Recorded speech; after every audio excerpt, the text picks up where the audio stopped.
What it do? Bedtime crew. Hey man, listen, today, the best matchmaker, the best predictor on YouTube, best pub bet on YouTube. I'm here to talk about the fights to make after UFC 300, Pereira versus Hill. Obviously, UFC announced some huge fights. I'm going to be talking about those tomorrow.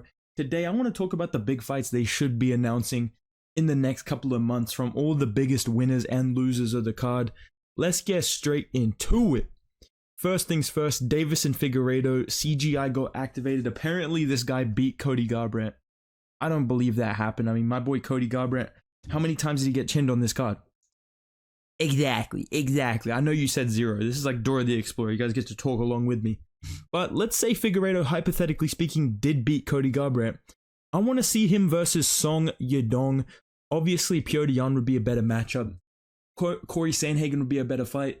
I think Corey Sandhagen versus Umar Nurmagomedov is probably going to happen because Corey has a fucking death wish or something like this guy wants to lose his #1 contendership spot. He's talking about fighting Umar, so I'll just let bro do whatever he wants. And Petr Yan obviously would be a better matchup, but he's coming off a pretty bad groin injury, so let's do like number 6 or number 7 ranked Song Yadong versus Davis and Figueiredo. They're both in the top 10. This could easily headline a fight night main event. And I think this would be a banger matchup too. These are two very heavy-handed, very muscular bantamweights. And I would like to see the grappling mix-ups that would occur in this matchup as well. I think all in all, this is a pretty good fight to make in the bantamweight division. Let's move on to Jim Miller versus Bobby Green. Bobby Green obviously got the W. That fight was the fucking shit, dude. This fight's gonna be the fucking shit, dude. Bobby Green got the W against Jim Miller. Great performance. He looked fucking amazing. I'm not gonna lie. This dude looked actually good. I was like, shit. Jalen Turner might be a problem. And then obviously he lost to fucking Moicano. We'll talk about that in a second. But Bobby Green, I mean, he did my job for me. He called out Paddy Pimblett. I want to see it. I'm yet to see Paddy Pimblett's reply. I'm sure he'll just get on Instagram. Mate, you're a fucking sausage, lad. Like, you're a fucking fart in the fucking wind, lad. What are you talking about, mate? I never called your fucking name, lad. I don't give a fuck about fighting you, mate. All I care about is fucking green beans and fucking potatoes and fucking burgers, lad. I'm not worried about Bobby Green, lad. But all jokes aside, hopefully you guys got something out of that impression. Dog, make this fight, bro. Put this on the same card as my boy Curtis Blades versus Tom Aspinall. You know, Leon Edwards versus Bilal Muhammad. Leon Edwards is ducking Bilal Muhammad. I might make a video about that because it's getting fucking ridiculous. But on that card, let's do Paddy Pimblett, Bobby Green. I mean, this makes perfect sense. Let's move on. Renato Moicano. Hey, let me tell you something. Motherfucker, let me tell you something, you guys. This guy had the craziest yap fest after he beat Jalen Turner. I mean, that was an amazing fight. UFC 300 was so good, I forgot to talk about that fight. It was that good. Like, in my recap video, I didn't even remember talking about Renato Moicano. So, right here, right now, I want to say that was a great performance. He deserves a big fight in the top 10. I want to see him fight Dan Hooker, bro. I had another fight lined up for him, but then, you know, somebody else made more sense. So I would say let's do Dan Hooker, Renato Moicano, International Fight Week. I think this is a great fight to add to the, you know, maybe the headliner of the prelims of UFC like 303, or maybe this could be the opener of that card, UFC 303, McGregor versus Chandler. This is a big deal. This is a big fight. And, you know, I think the stylistic matchup is very interesting as well. Dan Hooker's kind of becoming a grappler as he gets older, as he takes a little bit more damage. They both just beat Jalen Turner, so, you know, I'm not saying they're motivated by anything in particular, but let's just put these two together, and we'll see if they call out Michael Johnson. We'll see if they call out Darius Flowers. I don't fucking know, dog. But yeah, Hooker and Moicano, that's a banger matchup. Speaking of questionably racist fighters, this man that I want to see fight Diego Lopez. Diego Lopez, the GOAT, activated his plot armor. He had to take out Sadiq Yusuf for the one time. He's now going to be ranked. He called out Movsar Evloev, and I do like that matchup. I do like that storyline. I definitely want to do that in the future, but I think Movsar Evloev has a better fight lined up right now. And who is that, you might be asking? I'm glad you asked. You know, I had to break my beak. I got to fight Evloev, and I'm going to get my title shot, dude. You know what I'm saying? I had to rebuild myself. I had to pluck my feathers. Seriously, Brian Ortega and Movsar Evloev need to fight, so I don't want to see Lopez versus Evloev. I want to see Bryce Mitchell, brother. All right, now Diego Lopez, if you from Brazil or Mexico, pick one so I can deport you back there, brother. All right, brother. I'm going to take you out of here, brother. I want to see Bryce Mitchell, Diego Lopez. This is the perfect Dana White dream fight. These are two of his boys. And I think this could be the co-main event to a fight night. I think this could headline a fight night if they play their cards right. And, you know, worst case scenario, put this on the Sphere pay-per-view card. That's a banger fight. This would be a huge deal. And I think the stylistic matchup would be very, very interesting. Bryce Mitchell's a little bit chinny, but he's like a crazy good grappler. Diego Lopez, also a very good grappler, seems to slow down a little bit in fights. I do think this could be an interesting matchup. I think this could be a little bit more competitive than people might think off the jump. And if they can't do Bryce Mitchell, I think Calvin Kattar versus Diego Lopez would be perfectly fine, but I'm not going to give Calvin Kattar a fight in this shit, dude. I'm not going to lie, bro. Does not deserve it. Let's move on, though. Aljamain Sterling got a great W. Shout out to the GOAT Aljo. The greatest featherweight in the UFC right now. The rest of the company just doesn't know it yet. What's next for my boy Aljo? People were talking about Aljo versus Max Holloway, me included. I'm kind of glad that didn't happen because, bro, holy shit, he would have got killed. He would have got absolutely fucking murked by Max Holloway, but he didn't. And now, I think he should fight Yair Rodriguez. This is another sick fight that could go in the Sphere. The Sphere is just going to be a featherweight tournament.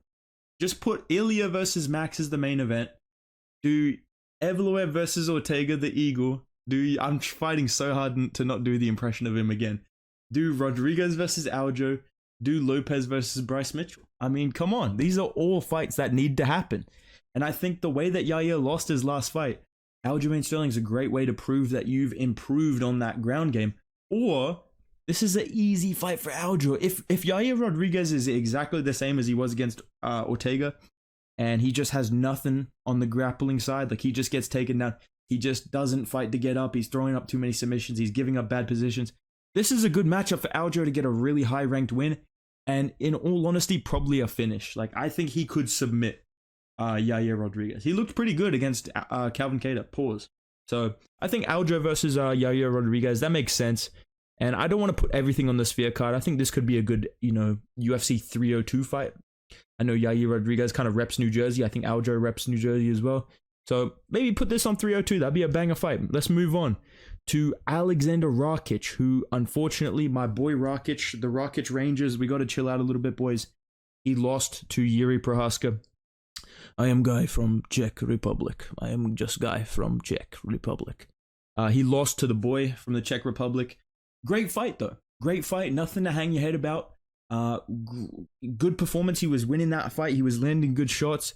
Just decided to go to war with Yuri Prohaska. Didn't wrestle at all, which was a bit surprising. But I think a better matchup for him. Still dangerous, but winnable and important for his legacy. I want to see Alexander Rakic versus Volkan Oezdemir too. He lost to Oezdemir previously. And I think a good way to bring back your stock is to fight a guy you already fought. I think a lot of people would pick Rakic to beat Oezdemir. And I think Oezdemir is going to beat Johnny Walker. And then boom, you've got a great fight for maybe headlining a European fight night. Maybe put this on the Paris fight night in September. I think Rakic versus Oezdemir for September would make a lot of sense. Even if Johnny Walker wins, I still think Rakic versus Walker would make a lot of sense. But yeah, this seems like a pretty solid bounce back without giving him like a layup. Like, I'm not going to be like, let's do Rakic versus Smith too. You know, let's do Rakic versus Dominic Reyes. Like, I think this is still a dangerous matchup and makes sense for both of these guys. Like, nobody's calling for Oezdemir if he beats Walker to be fighting up for the belt. So you can kind of put these two against each other without having somebody like, you know, Khalil Roundtree getting forced to fight a guy that he could be jumping up ahead of because he's exciting. So I think Volkan Oezdemir, Alexander Rakic is a banger matchup. Let's move on to my boy Charlie Dubronx. Hey, biggest champion. Hey, thanks so much. My boy lost the fight to Arman Sarukian. I said it was going to happen. Now, did I want to be correct? Absolutely not. You know, I was praying for my boy Charlie Olives to get a W, but unfortunately now I can't protect him any longer. You know, this was his chance to kind of get away from the scariest contender in the division. You know, fight Islam, get a good paycheck, maybe, you know, call out Conor McGregor when he loses to Islam. But now I can't protect my boy Charlie Olives, dude. Charles Oliveira, your time has come. You have to fight the GOAT. Scamrod now, bruh. I mean, I don't know what people are gonna do. People are mad that this guy lost to Armin. What are you guys gonna do when Mateus Gamrot subs Charles Oliveira, bro? Bro, what are you guys gonna do when this guy fluke knee injury submits Charles Oliveira and ends his career? I think this is the fight to make. All jokes aside, Oliveira versus Gamrot makes perfect sense. Gamrot's on a winning streak. He's top 5. He's not gonna fight Dariush. He doesn't deserve to fight for the belt. I think Charles Oliveira makes sense to fight Gamrot, and this is a good matchup for Charles as well. Let's not beat around the bush here. Pause. Mateus Gamrot, bit chinny, bit of a flukester. Charles Oliveira will probably KO him or drop him and then sub him. So I think Oliveira versus Gamrot makes sense. Exciting matchup. People will be interested because they want to see Charles Oliveira win. If he loses, the memes will be fucking legendary. I mean, this is a perfect scenario. So let's make Charles Oliveira versus Mateus Gamrot. And obviously for Arman Tsarukyan, you have to give this dude a title shot. You have to give this motherfucker a title shot, dude. I don't think people are realizing how impressive it is that he actually beat Charles Oliveira. The only people to beat Charles Oliveira in the past, how long has it been? Like 5 years? Since I graduated high school, dog. The only 2 people to beat Charles Oliveira, Islam Makhachev and Arman Tsarukyan. Like, dude, that's a big fucking deal. Charles is top 10 pound for pound. Arman just beat him. Even if you somehow, like, you're actually brain dead, you've suffered some CTE from watching fights, not training, you think Charles Oliveira won that fight, the fact that it's competitive, the fact that it's a split decision, Arman Tsarukyan is clearly an elite level lightweight. And if anybody can beat Islam Makhachev, it will be Arman Tsarukyan. I truly believe that. Obviously, could Poirier throw up a Gilly FN, like throw that bitch up, lock up a Gilly randomly on Islam? Yes, I could low-key see that happening. Do I want that to happen? Yes. But realistically speaking, who do I think has the best chance? It's Arman Tsarukyan. Let's make this fight October, Abu Dhabi. It makes perfect sense. Please fucking book this fight, Dana. Let's move on to the co-main event. Weili Zhang finished Tatiana's, what's her name? Yan Jianan about 3 times and got a decision. She needs to fight Tatiana Suarez. Tatiana Suarez, damn, you're fighting for the belt. That's crazy. Damn, if only somebody picked you to win. Yeah, I think Tatiana Suarez might be the person to beat Weili Zhang. I want to see it because Weili Zhang relies a lot on her physicality. Tatiana Suarez is a big strawweight. Like, she was fighting at flyweight. She's always had pretty hard cuts to strawweight. She's a wrestler. Sean Strickland thinks she's good at fighting. That's got to count for something. This guy doesn't fucking, like anybody. This guy's crying on Twitter every week. So for Sean Strickland to be giving her credit as being a good fighter, I think she has a really solid chance, and I think she's the next in line. She beat Jessica Andrade via round 1 submission. Crazy good performance looking back on it in hindsight, considering Jessica Andrade is on a win streak now. She's fought about 8 times since that fight. I think Tatiana Suarez, Weili Zhang, maybe do it in China, or, maybe do it, I don't know, like UFC 305 or some shit. I don't know. You can find a place to put this fight, but I think Weili versus Suarez makes sense. Let's talk about the main event. Jamal Sweet Dreams Hill, my boy, got slumped by Alex Pereira. Dude literally got clipped by Pereira in the zesty shorts. That's crazy, dog. Yeah, he's going to need some time off, and I think another guy who should take some time off because he took a lot of damage and, definitely needs to work on his game despite his very impressive win, his very exciting win. And this is a fight we all wanted to see. I think Yuri Prochazka versus Jamal Hill makes perfect sense. Even if Jamal Hill had beat Alex Pereira, I would have said, let's do Hill versus Prochazka. I want to see this fight before it's too late. I don't want to be like, what if Jamal Hill and Yuri Prochazka fought each other? Somebody's got to get a bounce back win. Like Yuri Prochazka, I still don't think he beats Alex Pereira. I don't think he's proven that he can beat Alex Pereira by beating Alexander Rakic. I do think he needs another win, and I think Jamal Hill's the best win he can get in the division besides Magomed Ankalaev. And honestly, I don't have any interest in Yuri versus Ankalaev because I do think Ankalaev would just wrestle him into the fucking canvas. Whereas Jamal versus Yuri, now we really don't know. Now we genuinely don't know. I think when Jamal Hill was, on the come up and he just won the belt, a lot of people were like, dude, he's going to snipe Yuri. And I was one of those. I thought for sure he would chin Yuri Prohaska. But now, coming off a KO loss, probably a bit humbled. Yuri's coming off a pretty good win. Definitely going to boost his confidence. Two very different versions of these fighters. I want to see Jamal versus Yuri. I think this would be a banger fucking fight night main event. I think this would be a sick addition to a pay-per-view. There's so many possibilities to this fight. I would love for it to be 5 rounds, honestly. I don't think it would go 5 rounds, but I would love for it to be 5 rounds. Yeah, make Jamal Hill versus Yuri Prohaska, please. I'm begging you. And as for the last thing to talk about, what's next for Alex Pereira? Bro's talking about fighting at heavyweight. I respect it. If anybody's going to plot armor their way to 3 belts, it's going to be Alex Pereira. But I just don't see it.